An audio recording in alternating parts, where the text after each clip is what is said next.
মানুষের জীবনে সবসময় কিছু না কিছু ঘটে চলেছে। কখনো ভালো কিছু ঘটে, আবার কখনো দুর্ঘটনা ঘটে। এবার যখনই কোনো দুর্ঘটনা ঘটে, মানুষ ঈশ্বরের কাছে প্রার্থনা করে যে হে ঈশ্বর, আমাকে রক্ষা করুন, এই বিপদ থেকে আমাকে উদ্ধার করুন। বা সে সেই সমস্ত দোষ চাপিয়ে দেয় নিজের প্রারব্ধ, নিজের ভাগ্যের ওপর। কিন্তু যদি আপনি গভীরভাবে ভাবেন, তাহলে প্রত্যেক দুর্ঘটনা, বাধা এবং বিপদ আপনার জীবনে শুধু একটাই উদ্দেশ্য নিয়ে আসে, আপনাকে আরো যোগ্য করে তোলার জন্য।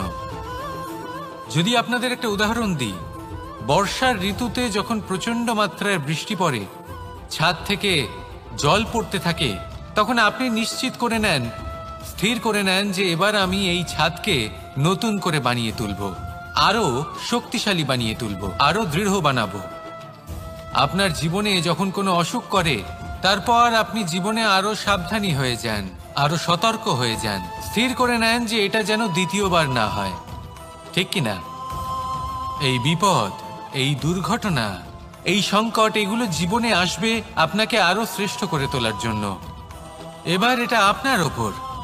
আপনি একে ভাগ্যের পরিহাস বলে মনে করবেন, নাকি ঈশ্বরের সংকেত মনে করবেন, যিনি আপনাকে আরো শ্রেষ্ঠ করে তুলতে চান? সিদ্ধান্ত আপনারই। আসুন আর আমার সাথে ভালোবেসে বলুন, রাধা রাধা।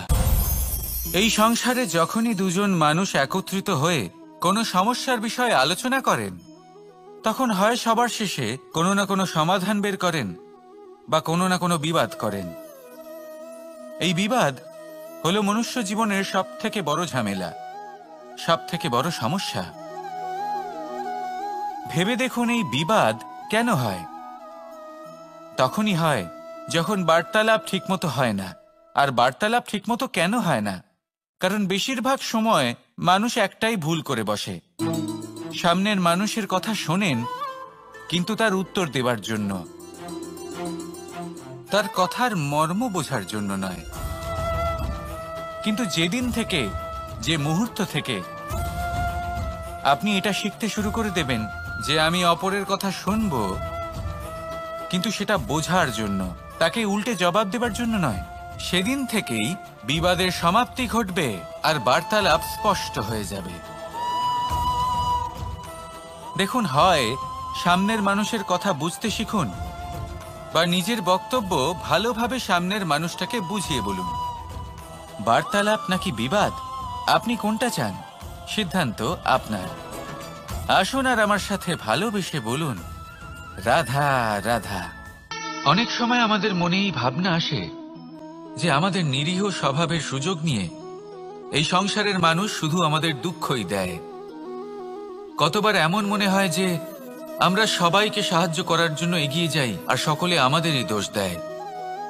অনেক সময় এমন মনে হয় যে আমরা শুধুই সৎকর্ম করি, সকলের ভালো চাই, কিন্তু সকলে আমাদেরই বিষয়ে খারাপ কথা বলতে থাকে। দুঃখ হয়, কিন্তু আমাদের এটা ভেবে দেখা উচিত যে মানুষ আম গাছের গায়ে পাথর ছোড়ে, শাল গাছের গায়ে পাথর কেন ছোড়ে না?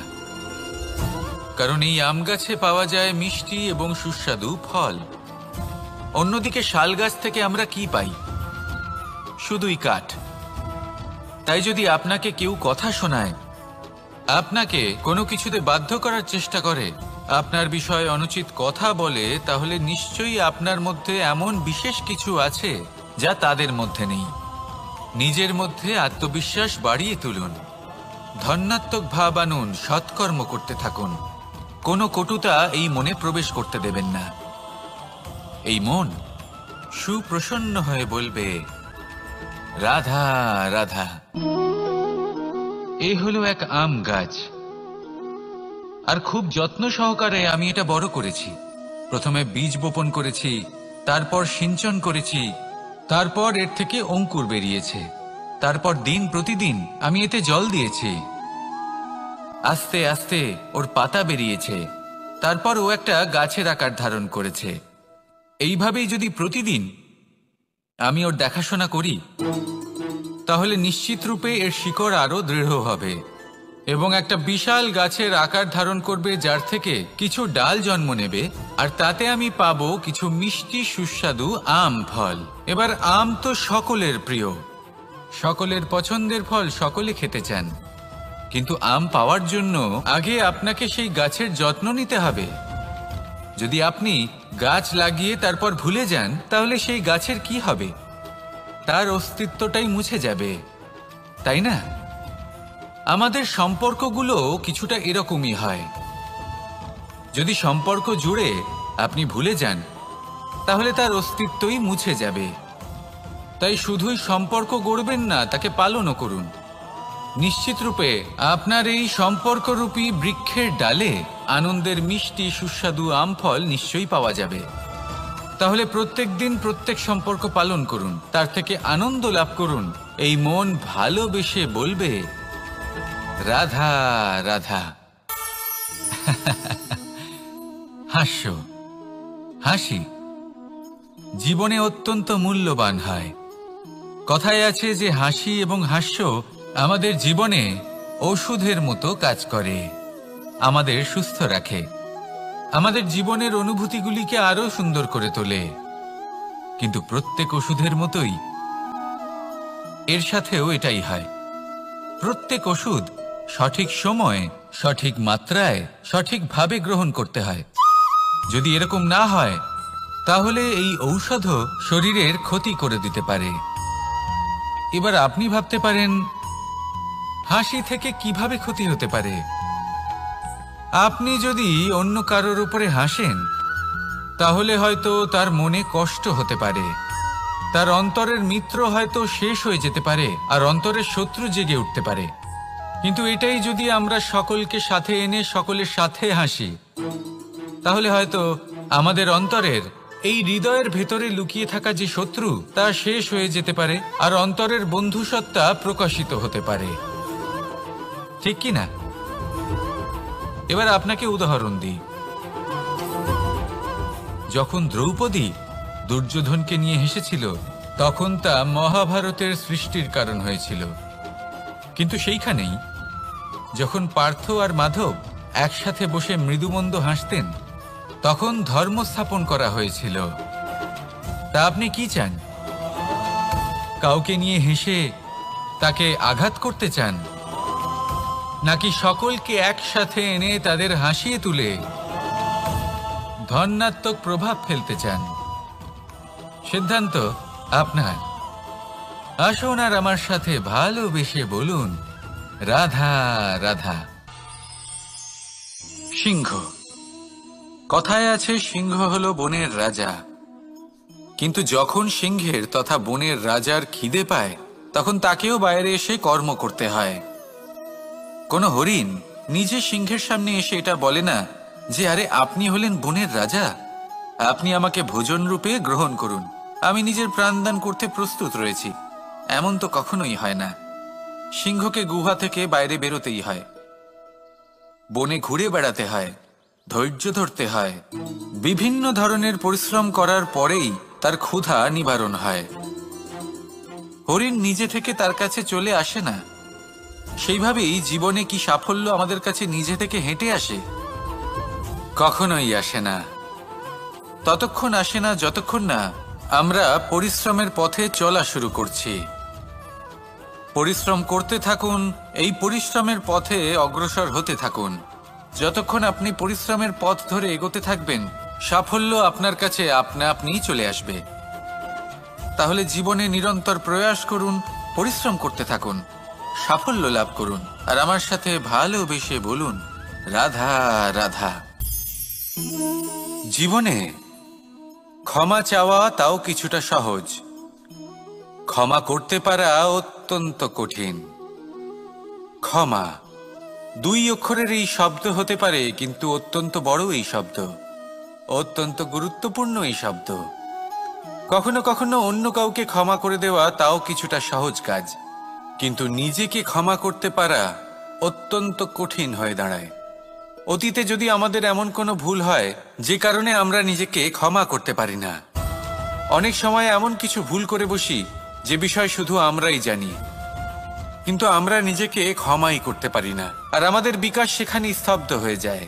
কারণ যদি আপনি ক্ষমা করতে না শেখেন, নিজেকে ক্ষমা যদি না করতে পারেন, তাহলে তা আপনার জীবনের সব থেকে বড় বাধা হয়ে দাঁড়াবে। সেই জন্য জীবনে অবশ্যই শিখুন যে কিভাবে নিজেকে ক্ষমা করতে হয়, আর শিখুন যে আগের করা ভুল আবার কি করে না করা যেতে পারে। এই মন হালকা হবে আর প্রসন্ন হয়ে বলবে, রাধা রাধা। আপনি কখনো কোনো সরোবরের দিকে তাকান যার জল হলো শান্ত, স্থির। আপনি স্পষ্ট দেখতে পাবেন সেই সরোবরের তলদেশে কি রয়েছে। তাতে সাঁতরে বেড়াচ্ছে সুন্দর মাছ, চকচকে কিছু পাথর, স্বর্ণরূপী বালি, সবই আপনি দেখতে পাবেন। কিন্তু যখনই আপনি একটা ছোট্ট পাথর তুলে সেই জলে ছুঁড়ে ফেলবেন, তখন সেই জল বিচলিত হবে আর সেই স্পষ্টতা ন্যূনতম হয়ে যাবে। তারপর কিছুই স্পষ্টভাবে দেখা যাবে না। এই ঘটনা মানুষের সাথেও ঘটে। মানুষ যদি বিচলিত হয়ে পড়ে, তখন সে বুঝতে পারে না যে বর্তমানে কি হয়ে চলেছে আর ভবিষ্যতে কি করা উচিত। কিন্তু সেই মানুষ যদি শান্ত থাকেন, স্থির থাকেন, ধন্যাত্মক থাকেন, তাহলে নিশ্চিত রূপেই বুঝতে পারবেন যে বর্তমানে কি করতে হবে আর ভবিষ্যতে কি করতে হবে। তাই নিজের মধ্যে সেই স্থিরতা আনুন, সেই ধৈর্য ধরুন, নিজেকে শান্ত রাখুন আর সবার মধ্যে ভালোবাসা ছড়িয়ে দিন। এই মন প্রসন্ন হয়ে বলবে, রাধা রাধা। সম্পর্ক এ হলো এক বন্ধন যা আমাদের এক সূত্রে বেঁধে রাখে। কিন্তু এমন কিছু ব্যক্তি থাকেন যারা এই সম্পর্কের বিষয়ে নিজস্ব একটা ধারণা করে ফেলেন যে সম্পর্ক এরকম হওয়া উচিত, সম্পর্ক সেরকম হওয়া উচিত। আমি এই সম্পর্কের জন্য কত কিছু করেছি এই ব্যাখ্যা করতে থাকেন আর তার বদলে অনেক কিছু প্রত্যাশাও করেন। কিন্তু সত্য হলো এটাই যে সব সম্পর্ক একরকমের হয় না, কিন্তু প্রত্যেক সম্পর্কের একটা বিশেষত্ব থাকে। যেমন চোখ আর নাকের এই সম্পর্ককেই দেখুন। চোখের সব থেকে কাছে কে আছে? নাক আছে। কিন্তু এই চোখ দিয়ে এই নাককে আমরা দেখতেই পাই না। তবে কি ধরে নেব এই সম্পর্কের কোনো মূল্য নেই? এমনও নয়। ঠিক এইভাবেই যদি কোনো ব্যক্তি তার আবেগ আপনার কাছে ব্যক্ত করতে না পারেন বা প্রকট করতে না পারেন বা আপনাকে বোঝাতে না পারেন, তাহলে তার মানে এটা নয় যে তার সাথে আপনার সম্পর্কের তিক্ততা রয়েছে। এমনটা কখনোই নয়। শুধু চোখ আর নাকের এই সম্পর্কের মতোই হলো আমাদের জীবনে আমাদের আপনজনের সাথে সম্পর্ক। যদি কারোর ব্যবহার আপনার প্রতি অনুচিত হয় বা যদি কেউ অনুপস্থিত থেকে থাকে বা কেউ যদি আপনাকে বুঝতে না পারেন, তাহলে তার অর্থ এটা নয় যে আপনি সেই সম্পর্ক ভেঙে ফেলবেন। বুঝুন, আপনার জীবনে তার গুরুত্ব কোথায় আর তার জীবনে আপনার। সম্পর্ক গড়ে তুলুন, তাকে পালন করতে শিখুন, একসাথে মিলে চলুন। এই মন সুপ্রসন্ন হয়ে বলবে, রাধা রাধা। প্রারম্ভ শূন্যের দ্বারা হয়ে থাকে। তা সে ব্রহ্মাণ্ডই হোক, পৃথিবীই হোক, আদি ইত্যাদিই হোক, সবাই নিজের অস্তিত্ব শূন্য থেকে লাভ করে। এই শূন্য যার নিজের কোনো অস্তিত্ব নেই, কিন্তু সে সকলকে অস্তিত্ব দান করে থাকে। আমাদের এই শূন্যের মতো হতে হবে। যে আমাদের সাথে যুক্ত হবে তাদের অস্তিত্ব অনেক বেশি প্রখর হবে, বিশাল হবে, শ্রেষ্ঠ হবে। কিন্তু যেই আমরা তাদের থেকে দূরে যাব, তারা আমাদের উপস্থিতির আভাস পাবে, আমাদের গুরুত্ব বুঝতে পারবে।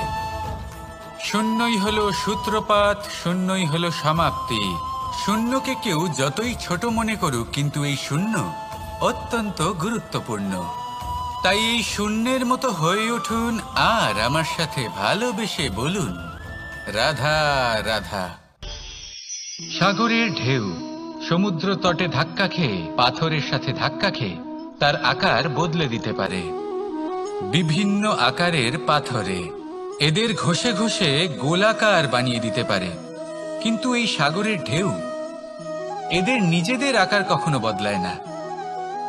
কিন্তু এমন কেন? কারণ এরা বিচ্ছিন্ন হয়েও আবার একত্রিত হতে জানে। অর্থাৎ যখন এরা বিচ্ছিন্ন হয় তখন মতভেদ অবশ্যই, কিন্তু আবার একত্রিত হওয়া হলো এদের একতার প্রতীক। দেখুন, ঝগড়াঝাঁটি, তর্ক বিতর্ক, মতভেদ এগুলো জীবনের অভিন্ন অঙ্গ, কিন্তু এদের কখনো আসুন আর আমার সাথে ভালোবেসে বলুন রাধা রাধা।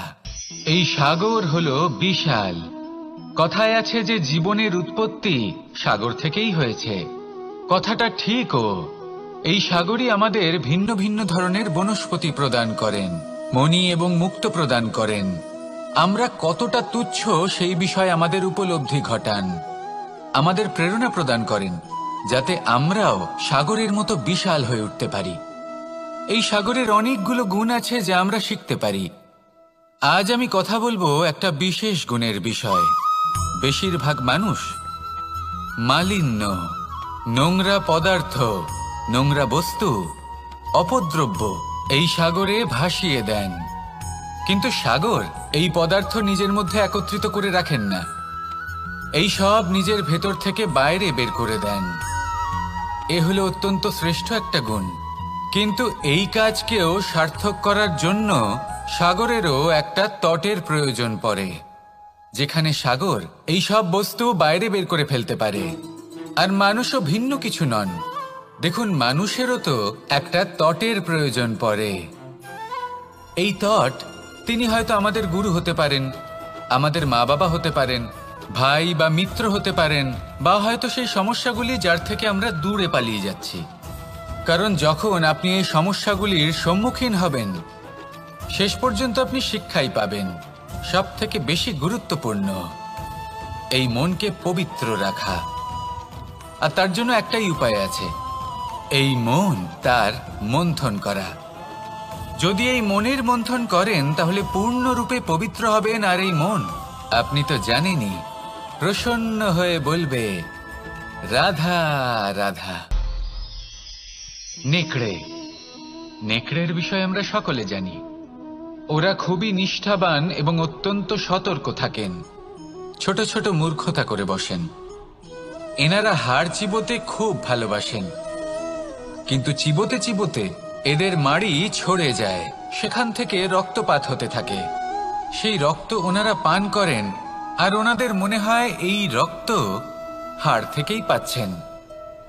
ওনারা ভাবেন যে এই হাড় চিবিয়ে আমরা আনন্দ লাভ করছি, কিন্তু আসল সত্য হলো এটাই যে ওনারা নিজেদেরই ক্ষতি করছেন। আমরা মানুষ, আমাদের সাথেও এমনটাই হয়। কখনো কখনো ভুলবশত আমরা এমন কোনো কাজ করি আর আমাদের মনে হয় যে আমরা বাইরে থেকে আনন্দ লাভ করছি, কিন্তু সত্য হলো এটাই যে আমরা শুধুই ক্ষতিগ্রস্ত হচ্ছি। এটা হলো খুব বড় একটা শিক্ষা যা আমাদের শেখা উচিত। তা হলো এটা যে আমাদের বোঝা উচিত যে কখন আমরা লাভবান হচ্ছি আর কখন ক্ষতিটাকেই লাভ বলে মনে করছি। এই শিক্ষা যদি আপনি প্রাপ্ত করতে পারেন, তাহলে এই সংসারে আপনার থেকে বেশি প্রসন্ন আর কেউ থাকবেন না। তাহলে আসুন আর আমার সাথে ভালোবেসে বলুন রাধা রাধা। মানুষের জীবনে তিনটি গুণ অত্যন্ত প্রয়োজনীয়: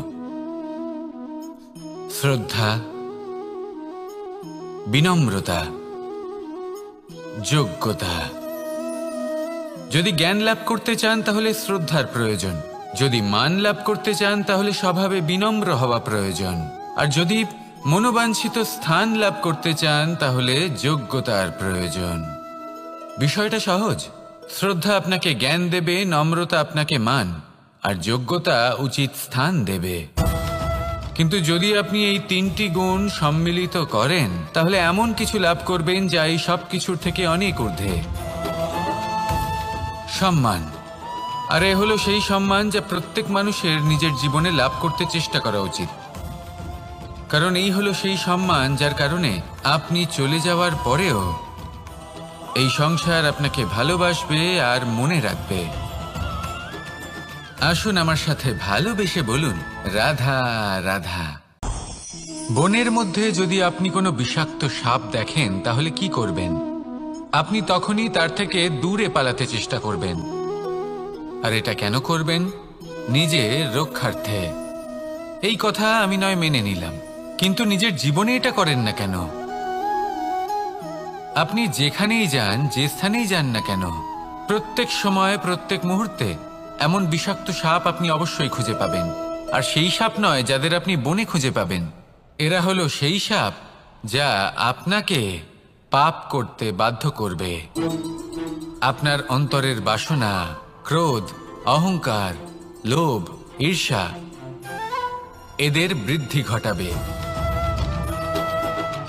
দেখুন, বনের এই সাপ আপনাকে একবার ছেড়ে দিতেও পারে, ছোবল নাও মারতে পারে, কিন্তু এই যে পাপরূপী সাপ আছে তা অবশ্যই ছোবল মারবে। কর্ম যদি করেন তাহলে অবশ্যই ফল পাবেন। সেই জন্য যখনই কোথাও যাবেন, যদি এমন কাউকে দেখেন, যদি এমন কিছু দেখেন যে আপনাকে পাপ করতে বাধ্য করছে, তাহলে সেই মুহূর্তে সেখান থেকে পালিয়ে যান। যেমন বনের সাপ দেখে আপনি পালাতে থাকেন। সৎকর্মের রক্ষা অত্যন্ত আবশ্যক। আসুন আর আমার সাথে ভালোবেসে বলুন, রাধা রাধা। যদি কোনো সিংহ বানরের মতো গাছে চড়তে চেষ্টা করে তাহলে কি হবে? একটা মাছ যদি মাটিতে হাঁটতে চেষ্টা করে তাহলে কি হবে? তারা বিফলই হবে। কিন্তু এরকম কেন হয়? তার কারণ হলো প্রকৃতির রচনা কিছুটা এরকম। এখানে প্রত্যেকটি ব্যক্তিকে, প্রত্যেকটি প্রাণীকে আলাদা আলাদা গুণের অধিকারী করা হয়েছে এবং সকলকে একটা সীমাও প্রদান করা হয়েছে। এবার এই যে বৃক্ষ, পশু, পাখি, এদের মধ্যে সেই ক্ষমতাই নেই যে এরা নিজেদের যাচাই করতে পারবে, নিজেদের সীমাগুলো বুঝতে পারবে, নিজেদের সদ্গুণগুলো চিনতে পারবে। এরা সেটা করতে পারবে না। কিন্তু মানুষ তো আলাদা। মানুষের কাছে সেই বিশেষ শক্তি আছে যে তারা পূর্ণরূপে নিজেদের যাচাই করতে পারবে, নিজেকে পূর্ণরূপে বুঝতে পারবে, নিজের দোষ, নিজের অপগুণ, নিজের সদ্গুণ, নিজেদের সীমাগুলো তারা বুঝতে পারবে। আর এটা অত্যন্ত গুরুত্বপূর্ণ। কথায় আছে যে যদি সাফল্য লাভ করতে হয় তাহলে নিজেকে যাচাই করে নিতে হবে। তাই নিজেকে যাচাই করুন, নিজের সাথে পরিচিত হয়ে যান এবং জীবনে কর্ম করতে থাকুন। সাফল্যের শিখরে অবশ্যই পৌঁছে যাবেন। আর ওখানে যদি যান তাহলে এই মন প্রসন্ন হয়ে অবশ্যই বলবে, রাধা রাধা। অন্ধকারাচ্ছন্ন রাত্রি যদি এসে থাকে তাহলে আলোকিত প্রকাশ নিয়ে সূর্যও অবশ্যই আসে। রোগ যদি এসে থাকে তাহলে তার ওষুধও অবশ্যই আসে। সমস্যা যদি আসে তাহলে সেই সমস্যার সমাধানও নিজে থেকেই আমাদের কাছে চলেই আসে। এই সংসার, এই জীবনের শুধুমাত্র একটাই নিয়ম আছে, আর তা হলো এটাই, এই সংসার হলো একটা চক্রের মতো। এতে শাশ্বত বলে কিছু নেই, নিত্য বলে কিছু নেই। আর যা কিছুই রয়েছে সব বদলাতে চলেছে। যদি আপনার জীবনে দুঃখ থাকে, সমস্যা থাকে, যদি আপনি বিপদ দ্বারা আচ্ছন্ন, তাহলে মনে রাখবেন সবকিছু বদলে যেতে চলেছে। দুঃখের সময় কাঁদবেন না, মনকে আরো দুঃখী করে তুলবেন না, কারণ এখানে যা কিছুই এসেছে তা যাওয়ার জন্যই এসেছে। তাহলে এত চিন্তা কিসের? আনন্দ সহকারে জীবন যাপন করুন আর আমার সাথে ভালোবেসে বলুন, রাধা রাধা। রাত্রিবেলায় যখন আলোকিত জোনাকিদের দেখেন তখন মন প্রসন্ন হয়ে ওঠে। এদের দেখতে খুবই সুন্দর লাগে। আর এমন ঠিক কেন হয়? প্রথম হলো এটাই যে রাতের বেলায় চতুর্দিক অন্ধকারাচ্ছন্ন থাকে। এমত অবস্থায় যদি আমরা কোথাও একটু প্রকাশ দেখি তাহলে সেটাই আশার কিরণের ন্যায় মনে হয়। সেই প্রকাশই আমাদের মন প্রসন্ন করে তোলে। আর সেই জন্য যে সকল মানুষ রাতের বেলায় কোনো জোনাকি দেখতে পান তারা প্রসন্ন হয়ে যান। এবার কখনো কখনো জীবনে আমাদের মনে হয় যে চতুর্দিকে শুধুমাত্র অন্ধকারই হয়ে আছে। প্রত্যেকেরই তা কখনো মনে হয়। আর তখনই আমাদের নিরাশ হলে চলবে না, আমাদের দুঃখী হলে চলবে না। সেই সময় আমাদের খুঁজতে হবে নিজেদের আশেপাশে, চতুর্দিকে আর কোথাও না কোথাও আমরা প্রকাশ অবশ্যই দেখতে পাব, আশার একটা কিরণ অবশ্যই দেখতে পাব। কেউ এমন একটা কর্ম করেন যেটা দেখে আমরা প্রেরিত হয়ে যাই। আর এমন কোনো কর্ম যদি আপনারা করেন তাহলে সেই কর্ম আপনার মনকে প্রসন্ন ভাব, আনন্দ এবং ভালোবাসা দ্বারা ভরিয়ে তুলবে। আপনার অন্তরের সেই অন্ধকারের অন্ত করবে, দুঃখেরও অন্ত করবে। আর এই মন প্রসন্ন ভাব নিয়ে বলবে, রাধা রাধা। মনুষ্য জীবনের সবথেকে বেশি গুরুত্বপূর্ণ বিষয় হল মনের একাগ্রতা। এই সংসারের যে কটি মহান কার্য সম্পাদন হয়েছে তা হলো মনের এই একাগ্রতার একমাত্র ফল। আপনি অবশ্যই দেখে থাকবেন অনেক ছোট বড় নদী যা বয়ে চলে তাদের সামনে একটা বাঁধ নির্মাণ করা হয় সেই সব নদীর জল সঞ্চয় করতে। বাঁধ হয়ে গেলে প্রয়োজন মতো বা মনের ইচ্ছে মতো তাকে ব্যবহার করা সম্ভব। এবার এটাই আমাদের মনের সাথেও সম্ভব। আমাদের মনের একাগ্রতা আজকের দিনে দাঁড়িয়ে বিভিন্ন ধরনের বিকার, ক্রীড়া এবং ভোগের মধ্যে ভাগ হয়ে গেছে। একে একত্রিত করতে হবে, একটা বাঁধ নির্মাণ করতে হবে, কর্মের বাঁধ। আপনাকে শুধু এটাই করতে হবে, যেটা উচিত কর্ম সেটাই করুন, যেটা অনুচিত কর্ম সেটা করা থেকে নিজেকে বিরত রাখুন। ব্যাস, এই কাজটাই আপনি করতে থাকুন, মনের মধ্যে একাগ্রতার বাঁধ নির্মাণ করুন। আর একবার যদি তা নির্মাণ হয়ে যায় তাহলে যখন চাইবেন, যেখানে চাইবেন, যতটা চাইবেন একাগ্রতা প্রয়োগ করতে পারবেন। আর একবার যদি আপনি এটা শিখে যান তাহলে এই সংসারকে বদলে ফেলার মতো কাজ আপনি করতে পারবেন, সমাজকে শোধরাবার মতো কাজ করতে পারবেন। তাহলে এই মনকে একাগ্র করুন আর আমার সাথে ভালোবেসে বলুন, রাধা রাধা।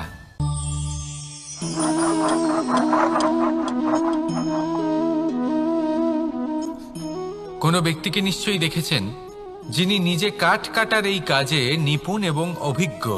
এবার আপনারা দেখবেন যে তার মনোযোগ সমস্ত কাঠের ওপর থাকে না, তার মনোযোগ থাকে শুধুমাত্র একটা কাঠের ছোট্ট একটি অংশের ওপর, যেখান থেকে তার টুকরো করা হচ্ছে। কিন্তু সেটা উনি কেন করেন? যদি এটা উনি না করেন তাহলে সেই কাঠ সঠিক পদ্ধতি এবং তাড়াতাড়ি কাটা যাবে না। জীবনেও তাই হয়ে থাকে। আপনি হয়তো কোনো লক্ষ্য স্থির করেছেন বা পথ নির্বাচন করেছেন বা কাজ স্থির করেছেন যেটা আপনি করেই ছাড়বেন। তাহলে নিজের সম্পূর্ণ মনোযোগ শুধুমাত্র তার উপর কেন্দ্রীভূত করুন। যদি আপনার মন এদিক ওদিক তাকাতে থাকে, অস্থির হয়ে পড়ে, বিচলিত হয়ে পড়ে, যদি তা হয়ে থাকে তাহলে আপনি অবশ্যই অসফল হবেন। তাই কর্মঠ থাকুন, নিরন্তর কর্ম করতে থাকুন এবং পূর্ণ মনোযোগ দিয়ে নিজের কাজ করুন। নিজের পথে অগ্রসর হন বা নিজের লক্ষ্য প্রাপ্ত করতে চেষ্টা করুন। তারপর দেখুন কি হয়, কিভাবে উচিত পথে এবং তীব্র গতিতে আপনার লক্ষ্য আপনার কাছেই পৌঁছে যায়। আর আপনার এই মন প্রসন্ন হয়ে বলে, রাধা রাধা। কখনো কোনো নদীকে দেখেছেন? একই আকার, একই স্থান, শুধু প্রবাহিত হতে থাকে। এর মধ্যে কখনো কোনো অপদ্রব্য ফেলে দেখুন, দেখবেন সেটা বেশিক্ষণ সেখানে থাকে না। সেটা নদীর সাথে বইতে থাকে আর বয়ে যেতে যেতে সাগরে সমাহিত হয়ে যায় আর শেষ পর্যন্ত সাগর সেটাকে তটে ফেলে দেয়। কিছুটা এমন হওয়া উচিত আমাদের বিচারধারাও। এক স্থানে তা স্থগিত হওয়া উচিত নয়, এটা সবসময় প্রবাহমান হওয়া উচিত। তবেই আমাদের চেতনা, আমাদের মূল্যবোধ এবং আমাদের স্মৃতি, এই তিনটি শ্রেষ্ঠ থাকবে। আর এটাই হলো পুকুর এবং নদীর মধ্যে পার্থক্য। নদীতে জল সবসময় বয়ে চলে, সেই জন্য পবিত্র থাকে, শুদ্ধ থাকে এবং পরিষ্কার থাকে। আর সেখানে এই পুকুরের তলদেশে সব জমা হতে থাকে আর সেই জন্য তা অপবিত্র হয়ে যায়। তাই সবসময় এই বিচারধারা প্রবাহমান রাখুন। যদি মনে কোনো ভাবনা চলে আসে, সেখানেই থেকে যায় এবং বিদ্যে থাকে, তাহলে তা বের করে দিন, তাকেও বয়ে যেতে দিন এবং তার যা উত্তর হবে তা সময়ের সাথে আপনার সামনেই চলে আসবে। শুধুই নদীর মতো প্রবাহমান হন আর আমার সাথে ভালোবেসে বলুন, রাধা রাধা। এই সংসারে সাফল্য লাভ করার জন্য জ্ঞানের প্রয়োজন হয়, পরিশ্রমের প্রয়োজন হয়, দৃঢ় নিষ্ঠার প্রয়োজন হয়, নিরন্তর চেষ্টা করা প্রয়োজনীয়। কিন্তু আরো কিছু আছে যা অত্যন্ত প্রয়োজনীয় এবং গুরুত্বপূর্ণ। তা হলো ভালো বন্ধু। তাদের থাকা অত্যন্ত প্রয়োজনীয়। যদি ভালো বন্ধু থাকে তাহলে সময় এলে তারা ঢাল হয়ে আপনাকে সুরক্ষা করবেন। সময় এলে অস্ত্রের মতো শত্রুকে সংহারও করবেন। যদি তিনি জ্ঞানী হন, তাদের মধ্যে সদ্গুণ থাকে, তাহলে এই সব গুণ আপনার মধ্যেও প্রবেশ করবে। তাহলে সাফল্যের জন্য ভালো বন্ধু পাওয়া অত্যন্ত প্রয়োজনীয়। কিন্তু শুধু বন্ধু কেন, ভালো শত্রুও থাকা প্রয়োজনীয়। এবার আপনি ভাববেন, এ আমি কি বললাম? যদি আপনার জীবনেও ভালো অর্থাৎ শক্তিশালী শত্রু থাকে তাহলে আপনিও শক্তিশালী হতে থাকবেন। এই শত্রু আপনাকে প্রেরিত করবে আরো বেশি শক্তিশালী হয়ে ওঠার। কখনো কোনো হরিণকে দেখুন, তীব্র গতিতে দৌড়তে থাকে, কেন তীব্র গতিতে দৌড়য়? এই কারণে নয় যে কোথাও তার জন্য মধুর ঘাস অপেক্ষা করে রয়েছে, না, সে এই কারণে তীব্র গতিতে দৌড়য় কারণ সেটা না করলে তার পেছনে একটি সিংহ আছে যে ওকে নিজের ভোজন করে ফেলবে। তাই জীবনে বিপদ, সংকট এই সবকিছুও হলো অত্যন্ত গুরুত্বপূর্ণ। তার সম্মুখীন হতে শিখুন আর আমার সাথে ভালোবেসে বলুন, রাধা রাধা। আমরা সবাই ফল খাই, কিন্তু আমাদের সেই ফলই প্রিয় হয় যে পরিপক্ক হয়ে ওঠে, যেটা নম্র হয়, আর যে ফল অনেক বেশি মিষ্টি আর সুস্বাদু হয়ে থাকে, যাদের রঙে বাহার দেখা যায়। সেইভাবে জীবনে আমরা নানান মানুষের সাথে পরিচিত হই, কিন্তু সেই মানুষই আমাদের মন ছুঁয়ে যায় যারা বিনম্র স্বভাবের, যাদের বাণী খুব মধুর, যাদের অন্তরে আত্মবিশ্বাসের একটা তেজ, একটা রং দেখা যায়। এবার এমন ব্যক্তি আমরা কি করে হব? ঠিক সেইভাবেই যেমন একটা ফল রোদ, বর্ষা, শীত, বায়ু এই সকল সংকটময় পরিস্থিতির সম্মুখীন হয়ে পরিপক্ক হয়ে ওঠে, সেইভাবেই মানুষ সংকটময় পরিস্থিতির সম্মুখীন হয়ে পরিপক্ক হয়ে ওঠেন। যদি এই সংকটের সম্মুখীন হন তাহলে অভিজ্ঞ হবেন, আর এই অভিজ্ঞতাই শিক্ষা দিয়ে যাবে। এই অভিজ্ঞতা আমাদের শিখিয়ে দেয় যে আমাদের বিনম্র থাকতে হবে, অহংকার করে কোনো লাভ নেই। মধুর বাণীর যে কি মূল্য তা আমরা শিখতে পারি। এই অভিজ্ঞতাই আমাদের বুঝিয়ে দেয় যে উচিত অনুচিত কোনটা, আমাদের দৃষ্টিভঙ্গি তৈরি করে, আর এই দৃষ্টিভঙ্গি দ্বারা আত্মবিশ্বাস জাগ্রত হয়। সেই জন্য জীবনে কখনো বিপদ থেকে দূরে পালাবেন না, সেগুলোর সম্মুখীন হন, অভিজ্ঞতা লাভ করুন, তার থেকে শিক্ষা লাভ করুন, এইভাবেই পরিপক্ক হবেন। আসুন আমার সাথে ভালোবেসে বলুন, রাধা রাধা। ধন সঞ্চয় করা সম্ভব, আর সেই জন্য ধন সবথেকে বেশি মূল্যবান সম্পত্তি নয়। এবার আপনি বলবেন, এ আমি কি বলছি? এই ধন খুব মূল্যবান, আমরা সকলে অর্জন করতে ব্যস্ত। সেটা এই কারণে, কারণ আপনারা জানেন না এই সংসারের সবথেকে বেশি মূল্যবান সম্পত্তি কি। এ হলো সেই সম্পত্তি যা কখনো সঞ্চয় করা সম্ভব নয়। আপনার কাছে যতই ধন থাকুক তা দিয়ে আপনি স্বাস্থ্য লাভ করতে পারেন, বাড়ি কিনতে পারেন, আদি ইত্যাদি, কিন্তু আপনি যতই ধনী হন না কেন, ফেলে আসা দিনের একটা মুহূর্ত আপনি লাভ করতে পারবেন না। এই একটা মুহূর্ত, এই সময়, এটাই হলো সংসারের সবথেকে মূল্যবান সম্পত্তি। একবার চলে গেলে তা কখনোই ফিরে আসে না। আর এই মুহূর্ত যতই চলে যাক না কেন, আমরা স্মৃতির মাধ্যমে সেগুলি যাপন করতে পারি, তার আনন্দ উপভোগ করতে পারি, আর যার সাথে আমরা সময় অতিবাহিত করেছি তার স্মৃতিতে আমরা চিরকাল জীবিত থাকতে পারি। সেই জন্য সময় সবথেকে মূল্যবান সম্পত্তি, তাকে এইভাবে নষ্ট করবেন না। প্রত্যেকটা মুহূর্ত উপভোগ করুন, আনন্দ করুন, আর ভালোবেসে বলুন, রাধা রাধা। কনক, কি সুন্দর একটা শব্দ। এর অনেকগুলো রূপ রয়েছে, অনেকগুলো অর্থও রয়েছে। প্রথম অর্থ হলো স্বর্ণ, অর্থাৎ সম্পত্তি। দ্বিতীয় অর্থ ধুতুরা, অর্থাৎ গাছের ছোট একটা বীজ, যা কিনা অত্যন্ত শক্তিশালী হয়। যদি বেশি মাত্রায় এর প্রয়োগ করা হয় তাহলে এটা বিষময় হয়ে উঠতে পারে। এই হলো সেই ধুতুরা যার প্রয়োগ মহাদেবের পুজোতে করা হয়। এবার প্রশ্ন হলো এটাই যে এই স্বর্ণ এবং এই ধুতুরার মধ্যে মিল কি রয়েছে। মিল হলো এটাই যে এই দুটোই মানুষকে মত্ত করে তোলে। ধুতুরা মানুষকে তখন মত্ত করে যখন তাকে সেবন করা হয়, কিন্তু স্বর্ণ, ধন, সম্পত্তি, মানুষ এটা যতটাই অর্জন করে নেয় সেটাই যথেষ্ট। এই স্বর্ণ মানুষের ভাবনা চিন্তা করার ক্ষমতাকে বশ করে ফেলে। মানুষ সম্পত্তির লোভে মত্ত হয়ে ওঠে, কারণ যে যত চমৎকারী, যতটা অমূল্য হয় তাকে সামলানো কিন্তু ততটাই কঠিন, তাই না? তাই মনে রাখবেন, ধন, স্বর্ণ, সম্পত্তি এগুলো ধুতুরার থেকেও অনেক বেশি বিষাক্ত হতে পারে। তাই এর ওপর আত্মসংযমের একটা কবচ পরিয়ে রাখবেন। এবং বিবেকের শক্তির সাথে এগুলো প্রয়োগ করুন, তবেই কল্যাণ হবে।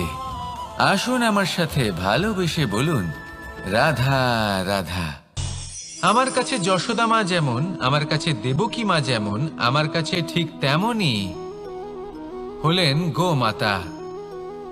এবার ভেবে দেখার বিষয় হলো এটা যে এই সংসারে অসংখ্য প্রাণী আছে, একজন গাইকে একজন মায়ের মর্যাদা কেন দেওয়া হয়? তাহলে এর অনেকগুলো কারণ আছে।